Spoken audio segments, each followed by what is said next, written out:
आज के लेक्चर में हम रोटेशनल एंड सर्कुलर मोशन का न्यूमेरिकल नंबर 2 डिस्कस करने जा रहे हैं। न्यूमेरिकल का स्टेटमेंट है a circular drum of radius of 40 centimetre is initially rotating at 400 revolution per minute. It is brought to stop after making 50 revolutions. What is the angular acceleration and the stopping time? Statement का मतलब ये है कि let's suppose ये मेरे पास एक drum है। इसी तरह से आप इस ड्रम को कंसिडर कर सकते हो। इस ड्रम का जो रेडियस है वो है 40 सेंटीमीटर। ये ड्रम इस तरह से रोटेट करेगा। तो इनिशियली इस ड्रम की जो एंगुलर वेलोसिटी है, जब इस तरह से रोटेट करता है तो इसकी जो एंगुलर वेलोसिटी है वो कितना है? वो है 400 रिवॉल्यूशन पर मिनट।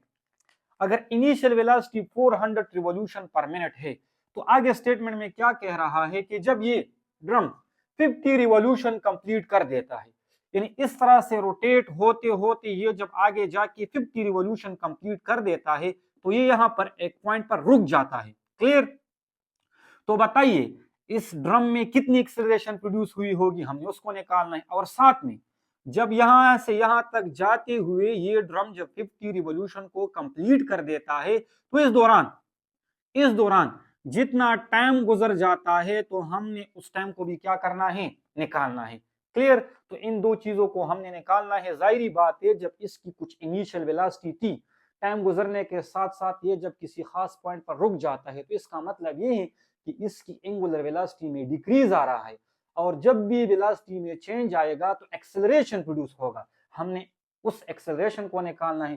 साथ में जब ये यहां से उस पॉइंट तक पहुंच जाएगा, 50 रिवॉल्यूशन जब ये कंप्लीट करेगा तो ये जब रुक जाता है इस दौरान कितना टाइम गुजर जाता है, हमने उस टाइम को भी क्या करना है? निकालना है। तो गिवन डेटा क्या है? रेडियस है जो कि 40 सेंटीमीटर के बराबर है। अगर हम इसको मीटर में कन्वर्ट करें तो ये मीटर में 0.4 मीटर के बराबर आ जाएगा। अगर इसको आप कन्वर्ट ना भी करें, क्योंकि इस न्यूमेरिकल में आगे अगर हमने एक्सेलरेशन और टाइम को निकालना हो तो रेडियस की यूज करने की जरूरत ही नहीं है। तो दैट्स व्हाई अगर आप इसको कन्वर्ट ना भी करें तो कोई मसला नहीं है। लेकिन अच्छी बात है अगर आप इसको सेंटीमीटर से मीटर में कन्वर्ट करें। इनिशियल एंगुलर वेलोसिटी क्या है? 400 रिवॉल्यूशन पर मिनट। हमने रिवॉल्यूशन पर मिनट से इसको रेडियन पर सेकंड में कन्वर्ट करना होगा, यानी इस आई सिस्टम में इसको कन्वर्ट करना होगा।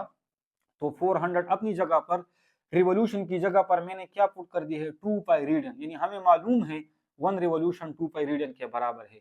और जो मिनट है वो 60 सेकंड के बराबर है। तो इसकी जगह पर मैंने ये वैल्यू पुट की है। जब हम इसको सॉल्व करेंगे तो इनिशियल एंगुलर वेलोसिटी की जो वैल्यू आ जाएगी वो आ जाएगी 41.87 रेडियन पर सेकंड।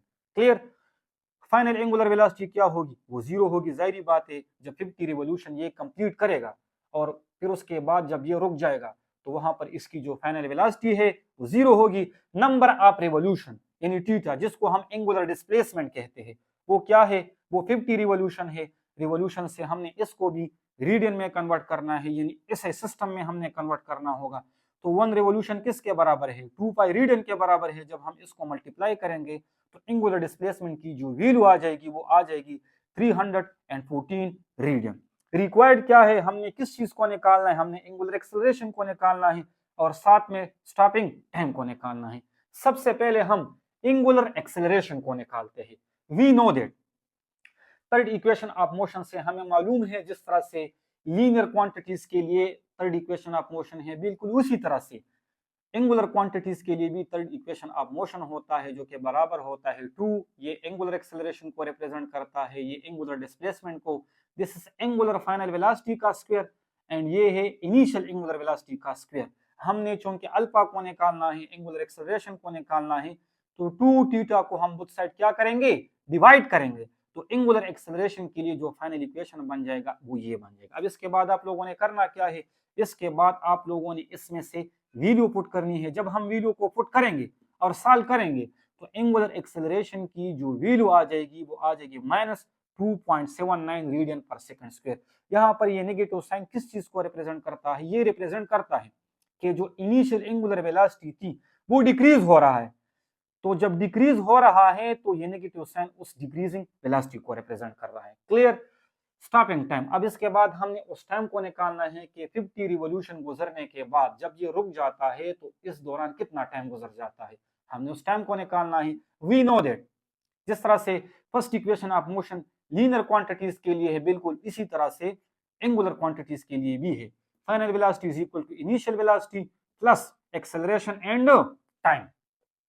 अब हमने चूंकि टाइम को निकालना है तो इनिशियल वेलोसिटी हम इस साइड पर लेके आएंगे माइनस, और अल्फा को बोथ साइड डिवाइड करेंगे तो टाइम के लिए जो इक्वेशन बन जाएगा वो यही बन जाएगा। क्लियर? इसके बाद आप लोगों ने करना क्या है, इसमें वैल्यू पुट कर दे। जब हम वैल्यू को पुट करेंगे और इसको सॉल्व करेंगे तो टाइम की वैल्यू आ जाएगी 15 सेकंड। इसका मतलब ये है कि 15 सेकंड गुजरने के बाद ये 50 रिवोल्यूशन कंप्लीट करते हैं और फाइनली ये रुक जाता है। इस दौरान जो एक्सेलरेशन प्रोड्यूस हुआ वो कितना प्रोड्यूस हुआ, -2.79 रेडियन पर सेकंड स्क्वायर। माइनस का मतलब क्या है कि टाइम गुजरने के साथ साथ एंगुलर वेलोसिटी डिक्रीज हो रही है, यानी एंगुलर वेलोसिटी में चेंज आ रहा है, और जब भी वेलोसिटी में चेंज आएगा तो एक्सेलरेशन प्रोड्यूस होगा।